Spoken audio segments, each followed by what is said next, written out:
Oui, bonjour. Donc, vous avez sans doute remarqué maintenant, chaque personne ou chaque chose, voire chaque animal a sa journée.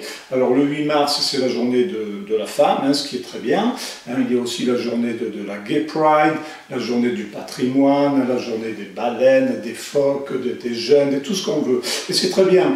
En revanche, il y a une petite injustice, hein, c'est qu'on a fait un petit oubli dans toutes ces journées pour tous. On a oublié la journée des fœtus. Hein. Alors les fœtus, vous savez ce que c'est. Si vous en avez jamais vu, vous allez sur Internet. Hein. On peut les voir. Hein. Sur Internet, il y a les photos, il n'y a pas de problème. Donc Google, fœtus, et vous allez voir, donc, ce sont des petits êtres humains dans le ventre hein, de leur maman, plus précisément dans l'utérus. Ils ont une position un peu recroquevillée, d'où la position connue du fœtus. Et donc ces fœtus, il s'avère que 45 millions d'entre eux sont assassinés chaque année donc sur Terre. Hein. 45 millions, c'est tout de même la population, presque à la population d'un pays comme la France. Donc imaginez un peu une France qui chaque année serait éradiquée par la guerre nucléaire. Hein.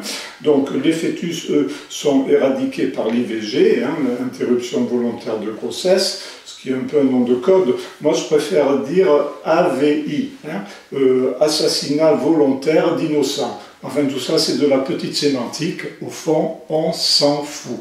Donc, en attendant, cette journée de fœtus est une chose intéressante, ou organisons au moins une demi-journée pour eux. C'est vrai qu'ils sont un peu plus petits que les autres, donc ils sont plus petits, donc on n'a qu'à leur faire une journée un peu plus petite, donc une demi-journée.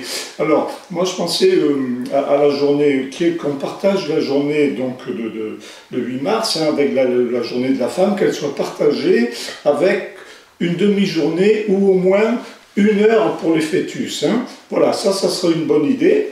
Je pense que ça serait honnête, d'autant plus que si nous n'organisons pas donc une journée pour défendre les êtres humains quand ils sont dans leur état de faiblesse la plus extrême, hein, à l'échelle donc de fœtus, c'est que nous sommes nous sommes un petit peu injustes quand même. Donc si on refuse d'organiser la journée des fœtus, il faudra organiser une journée pour ce que nous sommes vraiment, c'est-à-dire une journée des porcs vivants. Alors le choix est simple, ou on organise la journée des fœtus, ou alors nous organisons la journée des porcs vivants que nous serions dans ces conditions.